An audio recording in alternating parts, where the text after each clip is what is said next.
প্রথম ছিল রাফাউল ইয়াদাইনি লিতাহরিমাতি ইযা আল উযুনাইনি লিররাজুলি ওয়াল আমাতি। তাহরিমার জন্য উভয় হাত উঠানো, অর্থাৎ তাকবীরে তাহরিমা বলার সময় তাকবীরে তাহরিমা বলার জন্য উভয় হাত উঠানো। হিজাল উযুনাইন, ওই কান বরাবর, অর্থাৎ কানের লতি বরাবর হাত উঠানো। এটা হলো পুরুষদের জন্য এবং যারা দাসী তাদের জন্য। আর ওয়াহিজা আল মানকাবাইনি লিল হুররাতি, আর স্বাধীন নারী যারা আছে স্বাধীন নারীদের জন্য হল কাঁধ বরাবর, অর্থাৎ নারীরা তারা হাত তুলবে কাঁধ বরাবর আর পুরুষেরা হাত তুলবে কান বরাবর। কান বরাবর বলতে বলেছিলাম যে এখানে ওই যে বৃদ্ধাঙ্গুল যেটা আছে, বৃদ্ধাঙ্গুলের মাথা কানের লতি বরাবর উঠবে, বৃদ্ধাঙ্গুলের মাথা কানের লতি বরাবর উঠানো। এটা হলো পুরুষদের ক্ষেত্রে। আর দাসীদের ক্ষেত্রে আমাদের দাসীর প্রচলন নাই। এছাড়া স্বাধীন নারী যারা আছে নারীদের ক্ষেত্রে হলো যে ওনারা কাঁধ বরাবর হাত তুলবেন, বেশি উপরে না, কাঁধ বরাবর। তারপরে ওয়ানাসরুল আসাবিআই, যখন হাত তুলবে ওই সময় হাতের আঙ্গুলগুলো একটু খোলা রাখা, ফাঁকা রাখা। ফাঁকা রাখবে কি পরিমাণ ফাঁকা, যে এখানে একবার বেশি ফাঁকা না, বিষয়টা এমন না, বরং এমনি স্বাভাবিক অবস্থায় আমাদের হাতের আঙ্গুল যে পরিমাণ ফাঁকা থাকে, সাধারণত এমনি স্বাভাবিক অবস্থায় হাতের আঙ্গুল একটু ফাঁকা থাকে। তো স্বাভাবিক অবস্থায় যে পরিমাণ ফাঁকা থাকে এই পরিমাণ ফাঁকা রেখে এই আঙ্গুলগুলো এই পরিমাণ ফাঁকা রাখবে। এমন না একবারে বেশি ফাঁকা করবে না, আবার একবারে আঙ্গুলগুলো মিলাবেও না, স্বাভাবিক অবস্থা আঙ্গুল রাখবে। আবার সাথে সাথে হাতের তালু এবং যে আঙ্গুলগুলো সবগুলো থাকবে পশ্চিমে, কেবলার দিকে। এমন ধরে না হয় যে হাত পিছনের দিকে চলে যাচ্ছে, আঙ্গুলগুলো পিছনের দিকে চলে গেছে, বা হাত মুষ্টিবদ্ধ, এগুলো না। এরপর আরেকটা ছিল ওয়া মুকারানাতু ইহরামিল মুক্তাদি লিইহরামি ইমামিহি। মুকারানাতু ইহরামিল মুক্তাদি, মুক্তাদির তাকবীরে তাহরিমা মিলা, মুক্তাদির তাকবীরে তাহরিমা মিলানো লিইহরামি ইমামিহি, ইমামের তাকবীরে তাহরিমার সাথে। অর্থাৎ ইমাম যখন তাকবীরে তাহরিমা বলবে, এটা হলো জামাতের সাথে নামাজের বিষয় বলতেছে, যখন ইমাম তাকবীরে তাহরিমা বলবে ইমামের তাকবীরে তাহরিমা বলার সাথে সাথে বা ইমামের তাকবীরে তাহরিমার সাথে মুক্তাদির তাকবীরে তাহরিমা মিলানো। অর্থাৎ ইমাম আল্লাহু আকবার বলা শুরু করছে, মুক্তাদি আল্লাহু আকবার বলা ইমামের সাথে সাথে বলা। তো এখানে একটু খেয়াল রাখতে হবে, তবে যেন এমন না হয়ে যায় যে ইমামের তাকবীরে তাহরিমা বলা শেষ করার আগেই মুক্তাদির তাকবীর বলা শেষ যেন না হয়, এটাতে খেয়াল রাখতে হবে। যদি এমন হয় যে ইমামের তাকবীর এখনো বলা শেষ হয়নি, এর আগেই মুক্তাদির তাকবীর বলা শেষ, তাহলে কি নামাজ হবে? বা নামাজের শুরুটা কি সহি হবে? তখন নামাজের শুরুটাই সহি হবে না। তাহলে এটা অবশ্যই খেয়াল রাখতে হবে যে ইমামের তাকবীরের সাথে তো মুক্তাদির তাকবীর মিলানো, এটা সুন্নাত, কিন্তু ইমামের তাকবীর শেষ হওয়ার আগে, ইমামের আল্লাহু আকবার বলা শেষ হওয়ার আগে যেন মুক্তাদির তাকবীর বলা শেষ না হয়। আচ্ছা, এরপরে ওয়াদাউর রাজুলি ইয়াদাহুল ইয়ুমনা আলাল ইউসরা তাহতা সুররাতিহি, একটা বলছিলাম যে পুরুষ ডান হাত বাম হাতের উপর রেখে কোথায় রাখবে? তাহতা সুররাতি, তার নাভির নিচে রাখবে। ডান হাতকে বাম হাতের উপর দিয়ে নাভির নিচে হাত রাখা। আর এক্ষেত্রে নারীরা তারা হাত রাখবে বুকের উপরে। জি, আচ্ছা, এগুলো তো আমাদের কয়েকটা ছিল, এগুলো আপনারা আরেকটু দেখে নিন, ঠিক আছে ইনশাআল্লাহ। এরপরে হাত কিভাবে রাখবে এই বিষয়টা ছিল যে ডান হাতের তালু বাম হাতের তালুর পিঠের উপর রাখবে। এরপর কনিষ্ঠ আঙ্গুল এবং আঙ্গুল দ্বারা কবজিকে একটু বেষ্টন করে ধরবে, কবজিকে একটু মোড়ায় ধরবে আর কি, বেষ্টন করে রাখবে। আর বাকি যে 3 আঙ্গুল আছে, বাকি 3 আঙ্গুল আপন অবস্থায় হাতের উপর ছেড়ে দিবে। যেহেতু হাদিসের মধ্যে দুই ধরনের শব্দ আছে, ধরা এবং রাখা, দুই ধরনের যেহেতু শব্দ আছে, তাহলে এই ক্ষেত্রে দুইটার উপর আমল হয়ে যাচ্ছে। 3 আঙ্গুল বাম হাতের উপর রেখে দেওয়া হলো আর 2 আঙ্গুল দ্বারা কবজিকে ধরা হলো, এটা হলো সুন্নাত। এটা হলো পুরুষের ক্ষেত্রে। মহিলারা তারা হাতকে ধরবে না, আর শুধু ডান হাতকে বাম হাতের উপর রেখে এটা বুকের উপর রেখে দিবে। আর একটা ছিল সানা পড়া, আর ছিল আউযু বিল্লাহ পড়া, এটা কাদের জন্য? কেরাত। আউযু বিল্লাহ পড়া এটা কেরাতের সুন্নাত। সুতরাং যে কেরাত পড়বে সে আউযু বিল্লাহ পড়বে, আউযু বিল্লাহ বিসমিল্লাহ পড়বে। আর যে কেরাত পড়বে না, যেমন মুক্তাদি যেমন কেরাত পড়তে হয় না, ঠিক তদ্রুপ মুক্তাদি আউযু বিল্লাহ বিসমিল্লাহ এগুলো পড়বে না। আর এটা ছিল প্রত্যেক রাকাতের শুরুতে বিসমিল্লাহ বলা, তাসমিয়াতু আউয়ালা কুল্লি রাকাতিন, প্রত্যেক রাকাতের শুরুতে বিসমিল্লাহ বলা, এটাও একটা সুন্নাত। এই পর্যন্ত ছিল নাকি? জি জি উস্তাদ। আমি লাস্ট দিকে ছিলাম। আচ্ছা, এ পর্যন্তই ছিল মনে হয়। জি আচ্ছা, এরপর দেখেন ওয়াত্তামিনু, আরেকটা সুন্নাত কি আমিন বলা। না তাসমিয়াতু আউয়ালি নাকি আউয়ালা? আউয়ালি হওয়ার তো কোনো শরতই নেই এখানে। আচ্ছা হ্যাঁ ঠিক আছে। তাসমিয়াতু আউয়ালা। আচ্ছা এটা মনে হচ্ছে আগুলা জরব। হ্যাঁ, তাসমিয়াতু আউয়ালা কুল্লি রাকাতের, প্রত্যেক রাকাতের শুরুতে, প্রত্যেক রাকাতের শুরুতে বিসমিল্লাহ বলা। তো এখানে আরেকটা বলছিলাম যে সূরা ফাতিহা শেষ করার পরে অন্য সূরা মেলানোর আগে, অর্থাৎ দুই সূরার মাঝখানে বিসমিল্লাহ পড়বে কিনা নামাজে।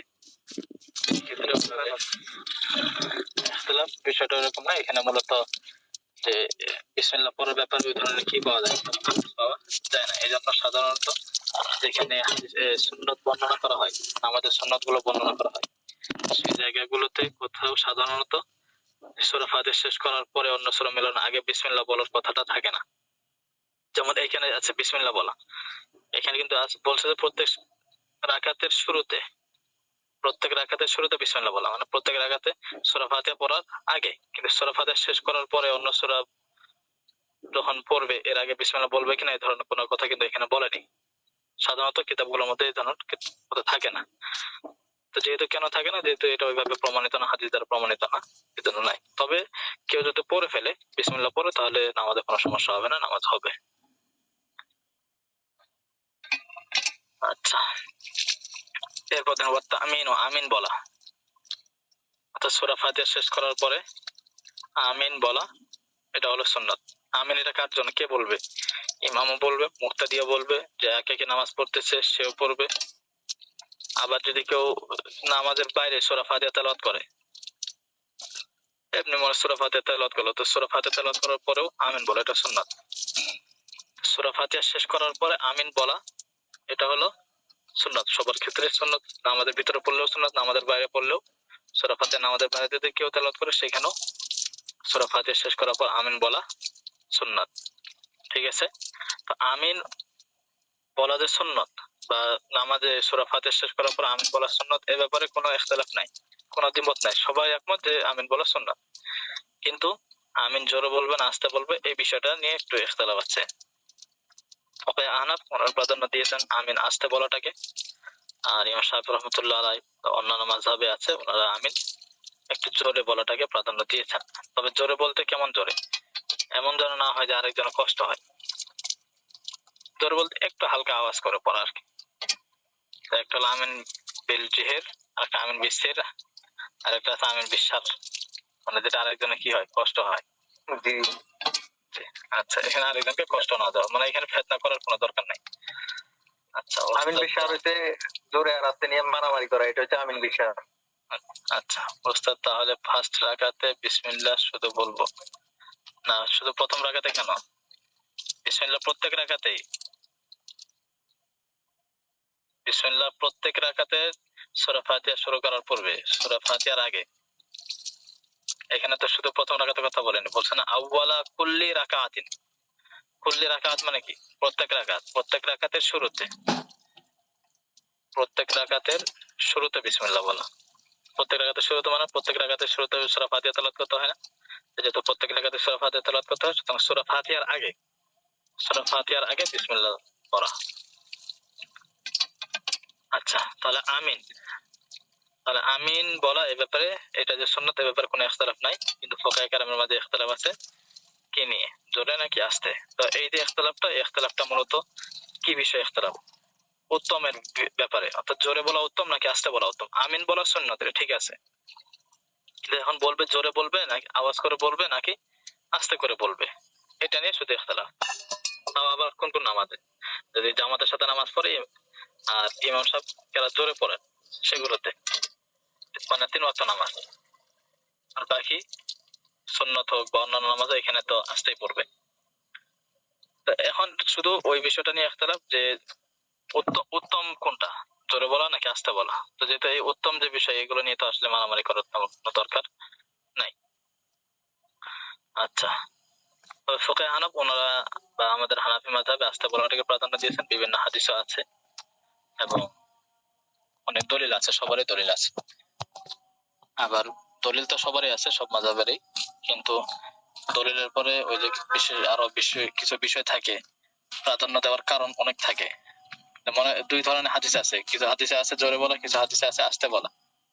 এখন এটা তো একটা নাসিখ মানসুখ এমন না, তো যেহেতু নাসিখ মানসুখ না হলে একটাকে আরেকটার উপর প্রাধান্য দিতে হবে, তো প্রাধান্য দেওয়ার অনেকগুলো কারণ আছে। তো সেদিক দিয়েও লক্ষ্য করলে দেখা যায় যে প্রাধান্যতার দিক দিয়ে আস্তে বলা যেটা সেটাই বেশি প্রাধান্য পায়। এই জন্য ফুকায়ে হানাফ ওনারা আস্তে বলাটাকে বেশি প্রাধান্য দিয়েছেন, এটাকে উত্তম বলেছেন। তবে এর অর্থ এটা না যে জোরে বললে সমস্যা হবে বা আওয়াজ করে বললে সমস্যা হবে, এর অর্থ এটা না। আচ্ছা, এরপরে ওয়াত তাহমিদু আরেকটা সুন্নাত হলো তাহমিদ। তাহমিদ মানে, জি তাহমিদ বলতে কি কি বোঝায়? তাহমিদ মানে তাহমিদ হামদ করা, রব্বানা লাকাল হামদ বলা। আচ্ছা আচ্ছা রব্বানা লাকাল হামদ, যেহেতু এখানে হামদের কথা আছে, রব্বানা হে আমাদের প্রতিপালক, লাকাল হামদ আমাদের সকল প্রশংসা আপনারই। তাহলে তাহমিদ মানে প্রশংসা করা, ঠিক আছে? যেহেতু এক প্রশংসা কোথায় করা হয়, রব্বানা লাকাল হামদের মধ্যে, এখানে আল্লাহ তাআলার প্রশংসা না, যে আল্লাহ একমাত্র, সকল প্রশংসা একমাত্র আপনারই। এই জন্য এই যে সামি আল্লাহ রব্বানা লাকাল হামদ বলাকে বলা হয় তাহমিদ, আমিন বলাকে বলা হয় তামিন, বিসমিল্লাহ বলাকে বলা হয় তাসমিয়া বা বাসমালা, আউযুবিল্লাহ বলাকে, আউযুবিল্লাহি মিনাশ শাইতানির রাজিম বলাকে কি বলে? তাআউযুজ। এরপরে সামি আল্লাহু লিমান হামিদা বলা, এটাকে বলা হয় তাসমিয়া, ঠিক আছে? জি, এই ধরনের এক একটার ক্ষেত্রে এক একটা শব্দ ব্যবহার করা হয়। তাহলে ওয়াত তাহমিদু, তাহমিদ মানে তাহলে কি হলো? জি, তাহমিদ মানে রব্বানা লাকাল হামদ বলা, তাহমিদ মানে রব্বানা লাকাল হামদ বলা। তাহলে একটা হলো যে যখন সামি আল্লাহু লিমান হামিদা বলার পরে যখন উঠবে, রুকু থেকে ওঠার পরে রব্বানা লাকাল হামদ বলা, দুইটা সুন্নাত। এরপর ওয়াল ইসরারু বিহিমা, ওয়াল ইসরারু বিহা, ইসরারু বিহা, বিহা বলতে হাজমের মাত্রা এখানে হলো বিল মাযকুরা, অর্থাৎ এখানে এই যে উপরে সানা থেকে শুরু করে, যে এইখানে ওয়াসানা, ঠিক আছে, সানা থেকে শুরু করে এরপর যতগুলো বলছে সবগুলোর ক্ষেত্রেই হলো এই বিষয়টা। আচ্ছা, তাহমিদকে আমিনের পরে বলতে হবে না? আমিনের পরে কেন? এটা হলো সামি আল্লাহু লিমান হামিদা বলার পরে, রুকু থেকে ওঠার পরে।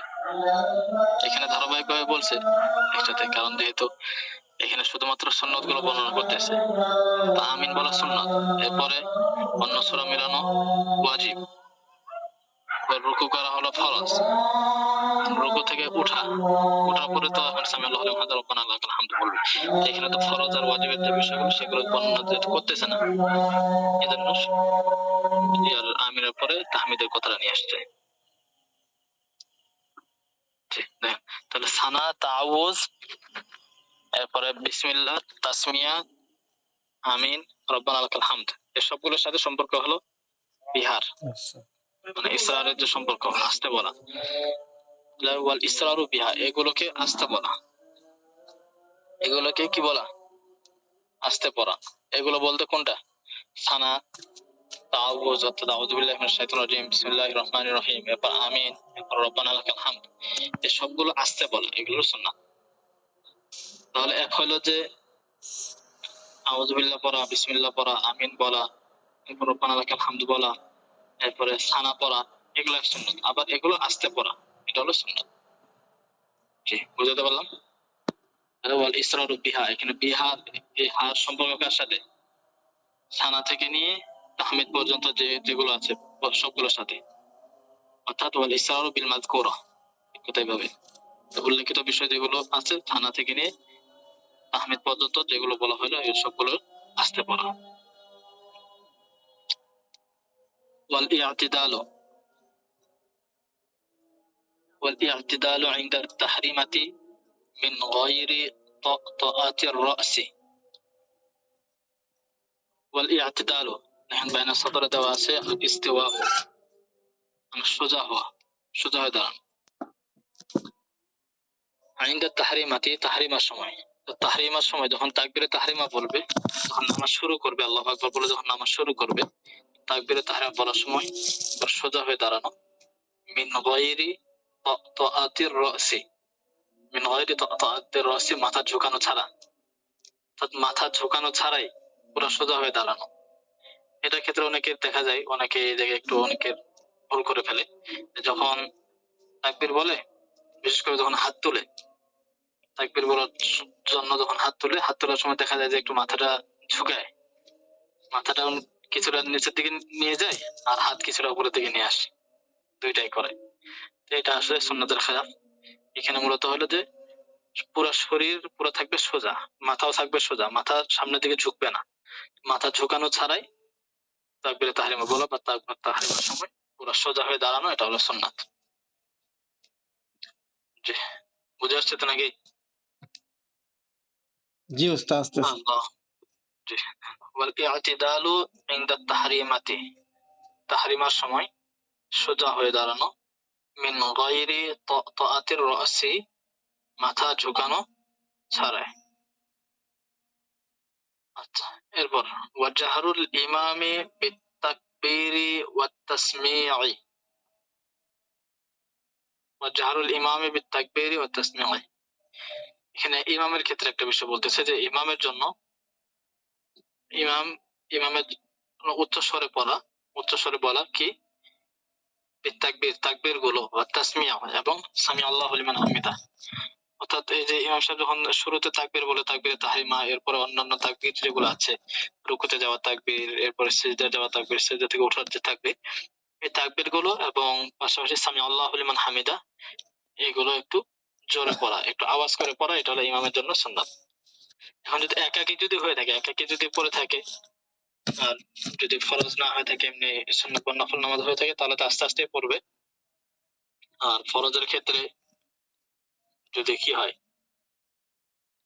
ফরজের ক্ষেত্রে তো এখানে এখতিয়ার আছে, তাকবীর গুলো জোরে বলতে পারে, আস্তে বলতে পারে, একে একে বললেও। বিশেষ করে যে নামাজগুলোতে কেরাত জোরে পড়তে হয়, সেগুলোতে তো অবশ্যই এখতিয়ার আছে। এছাড়া যে একে একে পড়বে, এমনি সুন্নাত বা অন্য নামাজ পড়লে তো তাকবীর আস্তে বলতে হয়। কিন্তু যখন জামাতের সাথে নামাজ আদায় করবে, জামাতের সাথে নামাজ আদায় করলে ইমামের জন্য তাকবীর গুলো এবং তাসমিয়া, সামি আল্লাহু লিমান হামিদা, এগুলো একটু জোরে পড়া মুস্তাহাব, মুস্তাহাব না, সুন্নাত। আচ্ছা, এরপরে দেখেন ওয়া তাফরিজুল কাদামাইনি ফিল কিয়ামি কদরা আরবাঈ আসাবিআ। আচ্ছা, তাহমিদ যেটা, রব্বানা লাকাল হামদ, রব্বানা লাকাল হামদ কে কে পড়বে? কারা কারা রব্বানা লাকাল হামদ পড়বে? রব্বানা লাকাল হামদ এটা মূলত যে মুক্তাদি এবং যে একাকী যারা নামাজ পড়ে, যে একাকী নামাজ পড়ে এবং যে মুক্তাদি, এই দুই শ্রেণীর ব্যক্তি পড়বে, এটা হলো বিল ইত্তেফাক, এর ব্যাপারে কোনো ধরনের ইখতিলাফ নাই। কিন্তু এখন কথা হলো যে ইমাম সাহেব রব্বানা লাকাল হামদ পড়বে কিনা, সামি আল্লাহু লিমান হামিদা বলার পরে রব্বানা লাকাল হামদ পড়বে কিনা, এ বিষয়ে উলামা কেরামের মাঝে বা ফুকাহা কেরামের মাঝে ইখতিলাফ আছে। ইমাম আবু হানিফা রাহমাতুল্লাহ আলাইহি উনি বলছেন যে না, ইমাম রব্বানা লাকাল হামদ বলবে না। তবে এক্ষেত্রে ইমাম আবু ইসা রহমতুল্লাহ বা ইমাম মাহমুদ রহমতুল্লাহ ওনাদের থেকে আছে যে না, ইমামও রব্বানা লাকাল হামদ বলবে। তবে হানাফি মাযহাবে আমাদের মুফতাবির যে কথা বা যেটার উপর ফতোয়া হলো, যে ইমাম সাহেব শুধু সামি আল্লাহু লিমান হামিদা পড়বে আর মুক্তাদি যারা থাকবে তারা রব্বানা লাকাল হামদ পড়বে। সুতরাং এখানে মুক্তাদিরা সামি আল্লাহু লিমান হামিদা বলবে না, শুধু রব্বানা লাকাল হামদ পড়বে। আর যে ইমাম, উনি শুধু সামি আল্লাহু লিমান হামিদা বলবেন, রব্বানা লাকাল হামদ বলবেন না। আর যে একাকী নামাজ পড়বে সে দুইটাই বলবে। আচ্ছা, এরপরে ওয়া তাফরিজুল কাদামাইনি ফিল কিয়ামি কদরা আরবাঈ আসাবিআ। তাফরিজুল কাদামাইন, উভয় পাকে ফাঁকা রাখা, ফিল কিয়ামি দাঁড়ানোর ক্ষেত্রে কি পরিমাণ? কদরা আরবাঈ আসাবিআ, চার আঙ্গুল পরিমাণ। অর্থাৎ যখন দাঁড়াবে, দাঁড়ানোর সময় উভয় পায়ের মাঝখানে কমপক্ষে কয় আঙ্গুল ফাঁকা রাখা? কমপক্ষে 4 আঙ্গুল ফাঁকা রাখা। একবারে উভয় দুই পা মিলিয়ে না দাঁড়ানো, একটু 4 আঙ্গুল পরিমাণ হলে একটু ফাঁকা রাখা। তবে এক্ষেত্রে বিষয়টা এমন না যে 4 আঙ্গুলে ফাঁকা রাখতে হবে, এর বেশি ফাঁকা রাখলে সুন্নাত আদায় হবে না বা নামাজে কোনো সমস্যা হবে, বিষয়টা এমন না। কারণ দেখেন যে যাদের একটু স্বাস্থ্য বেশি, তারা একটু মোটা এক কথায়, যাদের স্বাস্থ্য বেশি ওরা তো 4 আঙ্গুল পরিমাণে দাঁড়াতে দিলে ওরা তো 1 মিনিটে দাঁড়ায় থাকতে পারতো না। ঠিক আছে না? জি ওস্তাদ। কারণ যে যাদের স্বাস্থ্য বেশি ওদের তো বেশি লাগে।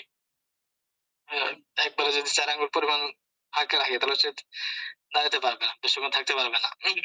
তো এই ক্ষেত্রে হলো যে কমপক্ষে 4 আঙ্গুল পরিমাণ ফাঁকা রাখবে। আর এছাড়া যদি কারো সমস্যা হয়, বেশির প্রয়োজন দেখা দেয়, বেশি ফাঁকা রাখার প্রয়োজন দেখা দেয়, তাহলে সে রাখতে পারবে, কোনো সমস্যা নাই। তবে শুধু একটা বিষয়ের দিকে খেয়াল রাখতে হবে, সেটা হলো যে পায়ের সামনের এবং পিছনের যে অংশ, পায়ের আঙ্গুলগুলো পিছনের যে অংশ এটা যেন কেবলার দিকে থাকে, আর সোজা যেন কেবলার দিকে থাকে। এমন যেন না হয়ে যায় যে দুই পাকে দুই দিকে কি করে দিছে, বের করে দিছে। এক পায়ের আঙ্গুলগুলো গেছে উত্তর দিকে, আরেক পায়ের গুলো গেছে দক্ষিণ দিকে, আর দুই পায়ের গোড়ালি এক জায়গায় চলে আসতে বা কাছাকাছি, এমনটা আবার সুন্নতের খেলাফ হবে।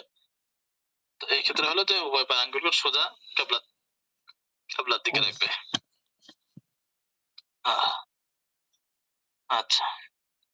وتفريج القدمين في القيام قدر 4 أصابع, দাঁড়ানোর ক্ষেত্রে উভয় পাকে ফাঁকা রাখা 4 আঙ্গুল পরিমাণ।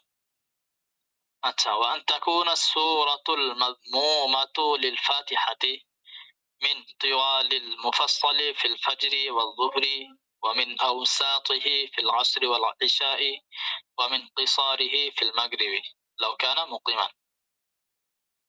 দেখেন এই যে সূরা ফাতিহার পরে অন্য সূরা মিলাবে, যে সূরা ফাতিহার পরে অন্য সূরা মিলানোর যে বিষয়টা, এখন কোন ধরনের সূরাগুলো মিলাবে, অর্থাৎ কোন সূরাগুলো নামাজের মধ্যে পড়া সুন্নাত, ঠিক আছে, ওই বিষয়টা বলতেছে। তো এখানে তো তিওয়ালি মুফাসসাল, এরপরে কিসার মুফাসসাল, আওসাত মুফাসসাল, এগুলো তো আপনাদের জানা আছে না? জি। তিওয়ালি মুফাসসাল কাকে বলে, আওসাত মুফাসসাল কাকে বলে, কিসারুল মুফাসসাল কাকে বলে, জানা আছে কিনা?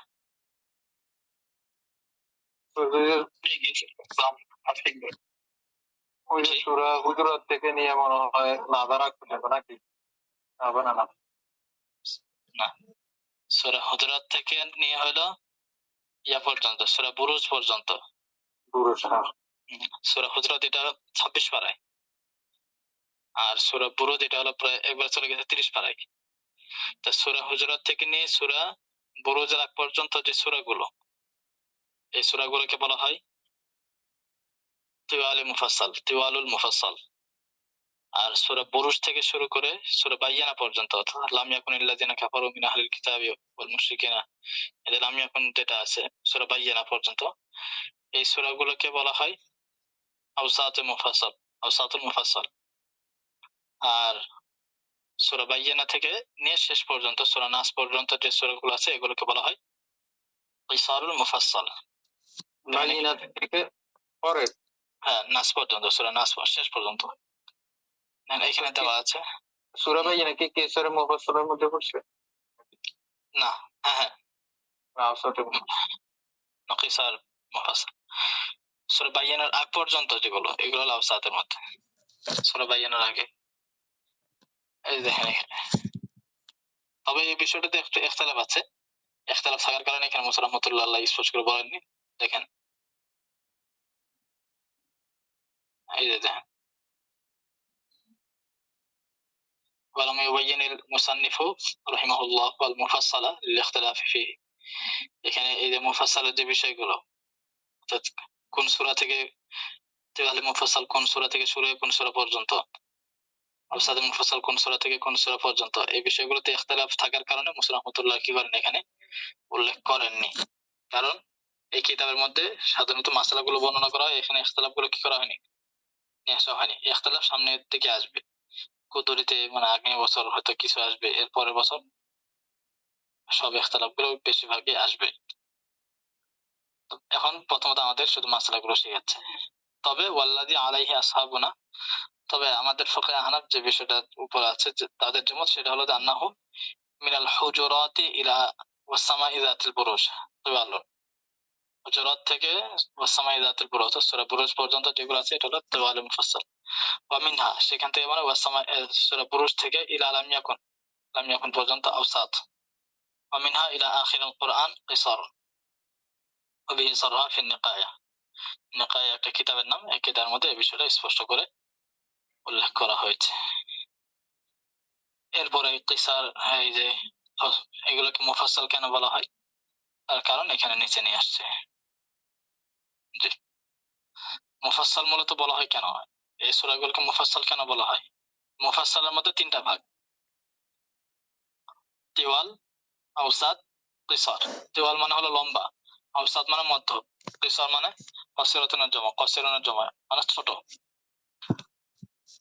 এগুলো এই সূরাগুলোকে মূলত মুফাসসাল বলা হয়, এর কারণ হয়তো মুফাসসাল মানে কি একটা আরেকটা থেকে পৃথক, তাই না?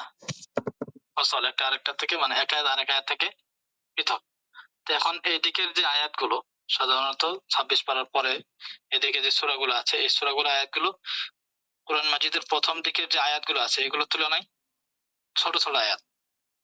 সূরা বাকারা, আলী ইমরান, এরপরে এদিকে যে সূরাগুলো আছে এদিকে আয়াতগুলো একটু বড় বড় না, এগুলোর তুলনায় এই আয়াতগুলো হলো ছোট ছোট শেষের দিকের এই আয়াতগুলো ছোট ছোট হওয়ার কারণে এখানে এক আয়াত থেকে আরেক আয়াতের যে ব্যবধান এটা খুব অল্প। এখানে আয়াত বেশি, অল্প পৃষ্ঠার মধ্যে অল্প লাইনের মধ্যে বেশি আয়াত, আর শুরুর দিকে ছিল আয়াত বড় ছিল।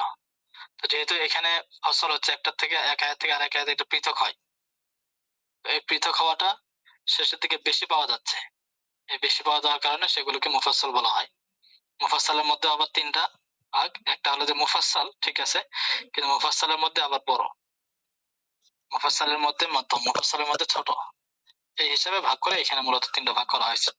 এই ভাগটা মূলত হযরত ওমর রাদিয়াল্লাহু তাআলা আনহু তিনি এই ভাগটা করেছিলেন সহজার্থে, মানুষের সহজের জন্য এই ভাগটা তিনি পরবর্তীতে করেছিলেন।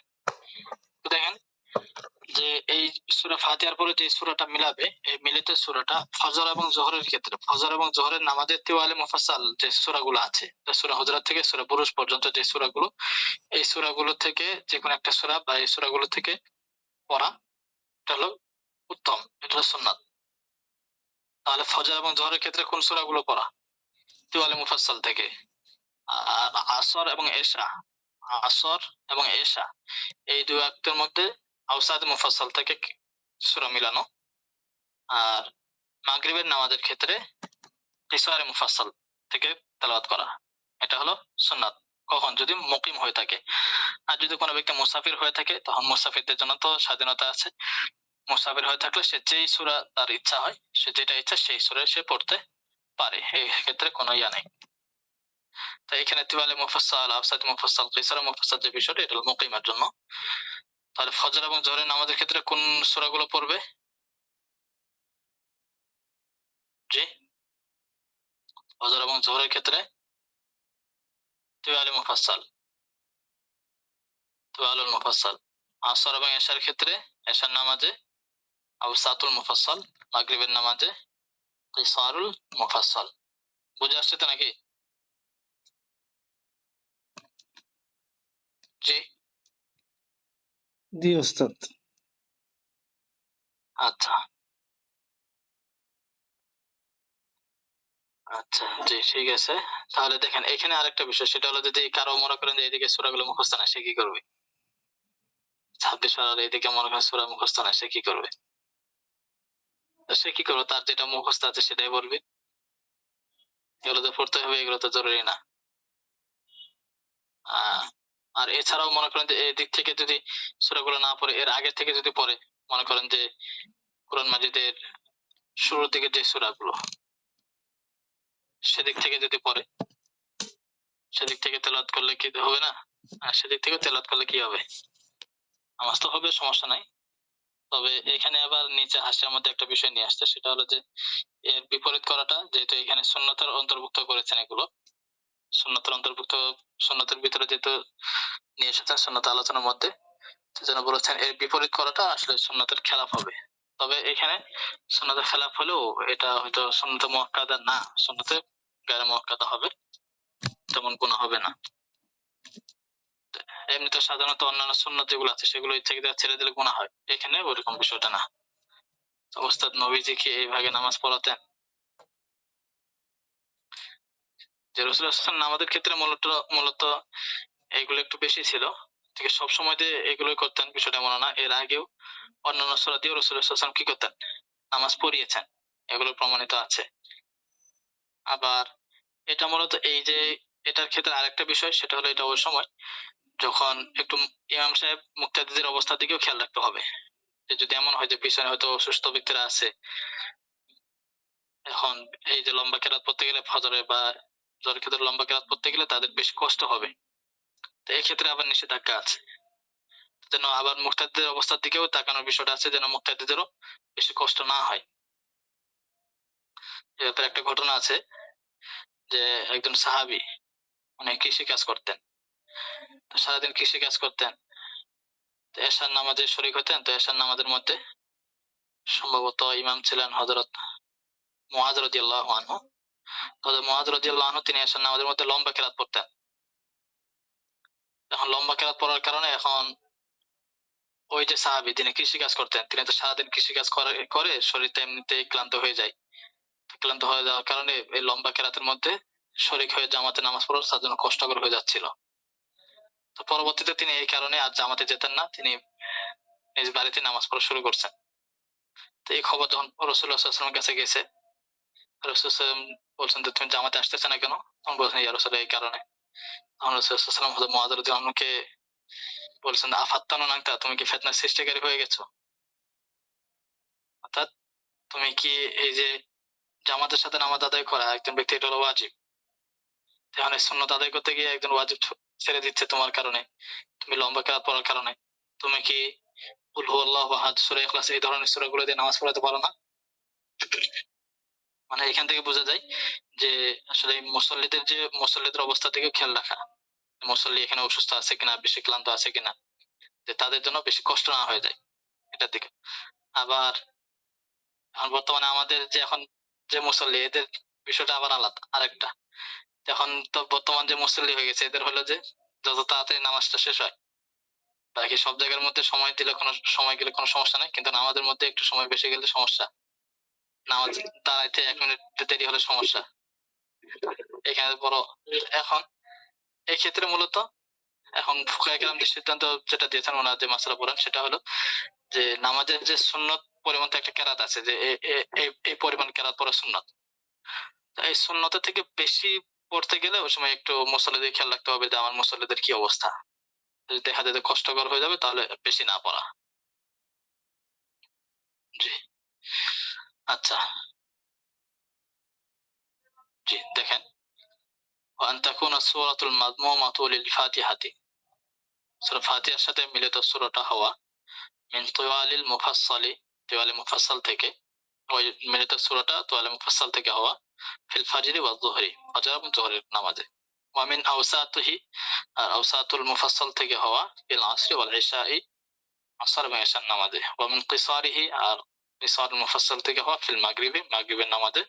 লাউ কানা মুকিমান, যদি মুকিম হয়ে থাকে। ওয়া ইয়াকরাউ আইয়া সূরাতিন শাআ লাউ কানা মুসাফিরান, ওয়া ইয়াকরাউ আইয়া সূরাতিন শাআ, আর সে যেই সূরা চায় সেটাই পড়বে, তেলাওয়াত করবে। লাউ কানা মুসাফিরান, যদি মুসাফির হয়ে থাকে। তো মুসাফির হয়ে থাকলে যেই সূরা ইচ্ছা সেটাই সে তেলাওয়াত করতে পারে। জি, বুঝাতে পারলাম তো? পুরো বিষয়টা বুঝে আসছে কিনা? وأن تكون سورة مضمومة নাকি? أن تكون السورة المضمومة মাসুস সিফাত, মিলিত সূরাটি হওয়া। জি, ঠিক আছে, বুঝে আসছে তো নাকি? জি স্যার। জি, এরপর দেখেন وإطالة الأولى في الفجر فقط, وإطالة الأولى في الفجر فقط। উলা বলতে আর রাকাতুল উলা, ফজরের নামাজে, শুধু ফজরের নামাজের ক্ষেত্রে এটা, শুধুমাত্র ফজরের নামাজে প্রথম রাকাতকে দীর্ঘ করা। প্রথম রাকাতকে ওই দ্বিতীয় রাকাতের তুলনায় প্রথম রাকাতকে একটু দীর্ঘ করা, এটা হলো সুন্নাত। এটা শুধুমাত্র ফজরের নামাজের ক্ষেত্রে। ফজরের নামাজের ক্ষেত্রে দ্বিতীয় রাকাতের তুলনায় প্রথম রাকাতকে তুলনামূলক একটু কি করা, প্রথম রাকাতের কেরাত বা প্রথম রাকাতে একটু দীর্ঘ, কেরাতকে একটু দীর্ঘ পড়া। এটা তো এক তো হলো এখানে। আবার জামাতের ক্ষেত্রে যদি হয়ে থাকে তাহলে মুসল্লিদের দিকেও অনেকটা আনত হয়, সহযোগিতা হয়। যে হয়তো অনেক মুসল্লি নামাজে পরে আসে, নামাজ শুরু হয়ে যায় এরপরে আসে, আসার পরে অনেকে দেখা যায় যে হয়তো আগে সুন্নত পড়বে, তো সুন্নত ইত্যাদি এগুলো পরে দেন নামাজের জামাতে শরীক হতে পারে। তো এখন যদি প্রথম রাকাতকে একটু দীর্ঘ করা হয় তাহলে দেখা যাবে যে সে জামাতে শরীক হতে পারবে। এই বিষয়টাও আছে, এছাড়া বিভিন্ন কারণ অন্যান্য ইয়েও আছে। আর এটা মূলত যে প্রথম রাকাত দীর্ঘ করা, এটা রাসূলুল্লাহ সাল্লাল্লাহু আলাইহি ওয়াসাল্লামের যুগ থেকে এইভাবে চলে আসতেছে তাওয়ারুস হিসেবে। যুগ যুগের পরম্পরা এইভাবে মূলত চলে আসতেছে যে ফজরের নামাজের ক্ষেত্রে শুধু প্রথম রাকাতকে দ্বিতীয় রাকাতের তুলনায় একটু লম্বা কেরাত দিয়ে পড়া বা দীর্ঘ করা। এখানে শুধু ফাকাত বলছে, অর্থাৎ শুধু ফজরের নামাজের ক্ষেত্রে। ফজর নামাজ ছাড়া বাকি অন্যান্য নামাজ যেগুলো আছে জোহর, আসর ইত্যাদি বা মাগরিব, এশা, এখানে প্রথম রাকাতকে দ্বিতীয় রাকাতের তুলনায় সেই পরিমাণ লম্বা করার কথা নাই। তো ফজরের ক্ষেত্রে যেটা লম্বা করে সেটা হলো যে একটু না ভালো, তুলনামূলক একটু ভালো লম্বা করা। প্রথম রাকাতটাকে দ্বিতীয় রাকাতের তুলনায় একটু কয়েক আয়াত বেশি পড়া আর কি, কয়েক আয়াত বেশি লম্বা করা আর কি। এছাড়া অন্য নামাজের ক্ষেত্রে এটা সুন্নত নয়। কিন্তু ইমাম মুহাম্মদ রাহমাতুল্লাহ আলাইহি আবার মত আছে যে প্রত্যেক নামাজের ক্ষেত্রেই প্রথম রাকাতকে দ্বিতীয় রাকাতের তুলনায় একটু লম্বা করা সুন্নাত। এটা ইমাম মুহাম্মদ রাহমাতুল্লাহ আলাইহির মত। কিন্তু ফতোয়া যেহেতু ইমাম মুহাম্মদ রাহমাতুল্লাহ মতের উপর না, এজন্য এখানে ফাকাতের শব্দটা বৃদ্ধি করে দিয়েছেন যে এই সুন্নাতটা শুধুমাত্র ফজরের নামাজের ক্ষেত্রে।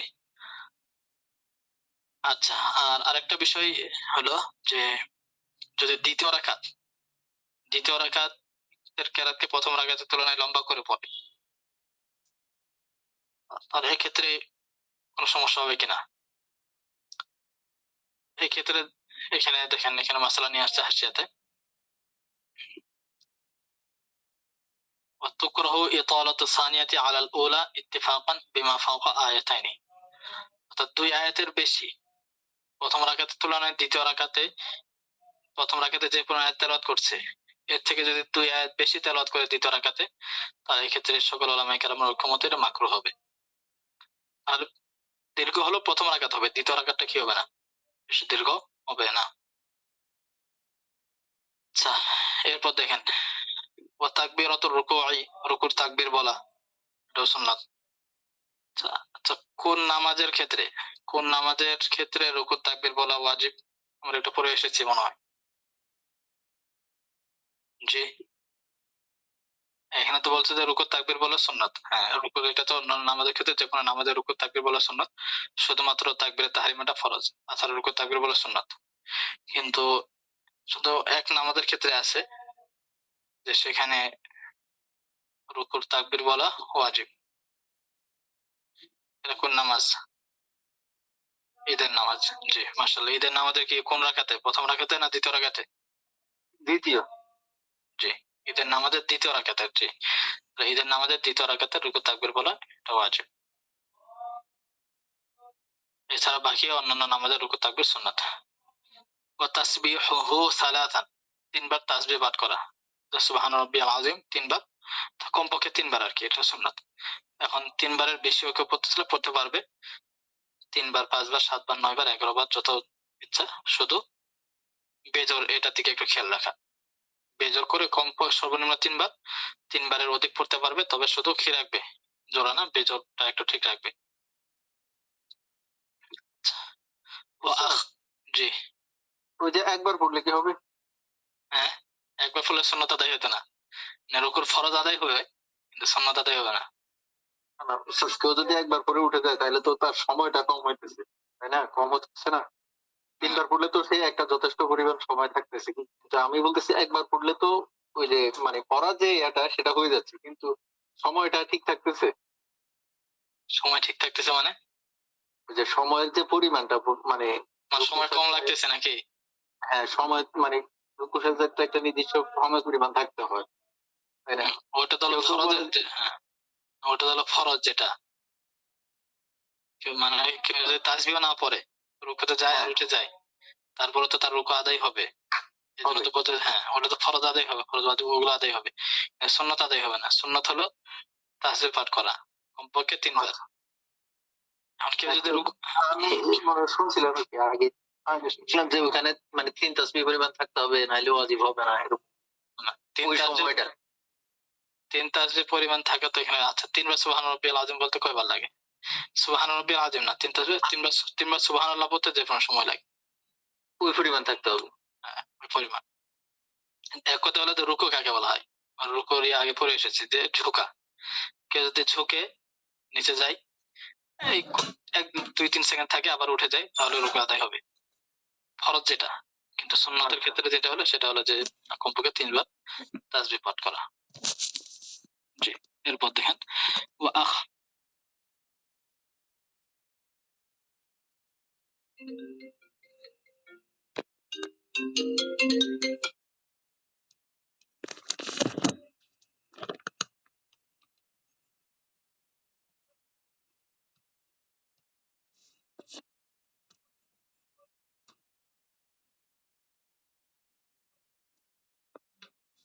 একটু শক্ত করে মজবুত করে ধরা, এটা হলো সুন্নাত। তবে ওয়াল মারআতু লা তুফাররিজুহা, ওয়াল মারআতু নারীরা লা তুফাররিজুহা আঙ্গুলগুলো খোলা রাখবে না। তো পুরুষের ক্ষেত্রে হলো যে পুরুষেরা তারা আঙ্গুলগুলো একবার খোলা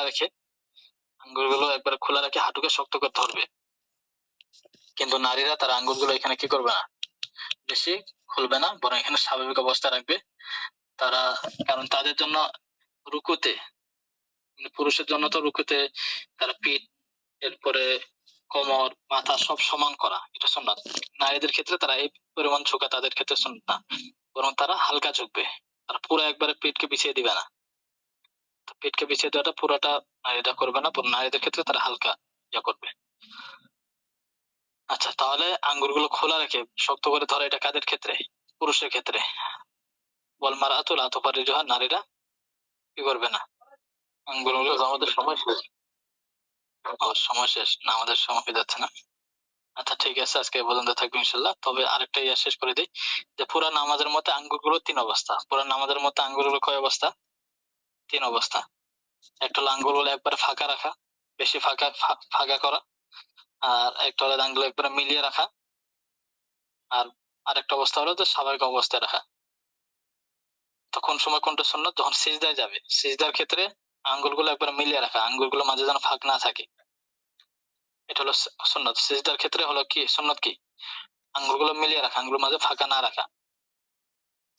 আর রুকুর ক্ষেত্রে হলো আঙ্গুলগুলো একবার বেশি ফাঁকা রাখা, পুরুষদের ক্ষেত্রে যেটা, আঙ্গুলগুলো বেশি ফাঁকা রাখা, বেশি ফাঁকা রেখে হাঁটুকে শক্ত করে ধরা। এছাড়া বাকি অন্যান্য ক্ষেত্রে স্বাভাবিক অবস্থা আঙ্গুলগুলো রাখা। শুধু পুরুষদের ক্ষেত্রে যখন তারা ইয়া বলবে তাহরিমা, এই হাত বাঁধার সময় কনিষ্ঠাঙ্গুল এবং বৃদ্ধাঙ্গুল এই 2 আঙ্গুল দ্বারা একটু কপ দিকে ধরতে হয়, আর বাকি 3 আঙ্গুল স্বাভাবিক অবস্থায় রেখে দেবে। এই হলো মোট আঙ্গুলের 3 অবস্থা। আচ্ছা, আমাদের এ পর্যন্ত থাক, বাকিটা পরে ধরছে। তাসবিহু নাকি এটা? তাসবিহু, হ্যাঁ, তাসবিহু মানে তাসবিহুর রুকুই সালাসান, 3 বার রুকু তাসবিহ বলা। ঠিক আছে। ঠিক আছে, বুঝে আসছে তো সবার নাকি? আচ্ছা ঠিক আছে, জাযাকুমুল্লাহু খাইর। আসসালামু আলাইকুম ওয়া রাহমাতুল্লাহি ওয়া বারাকাতুহু। সুবহানাল্লাহি ওয়া বিহামদিহি।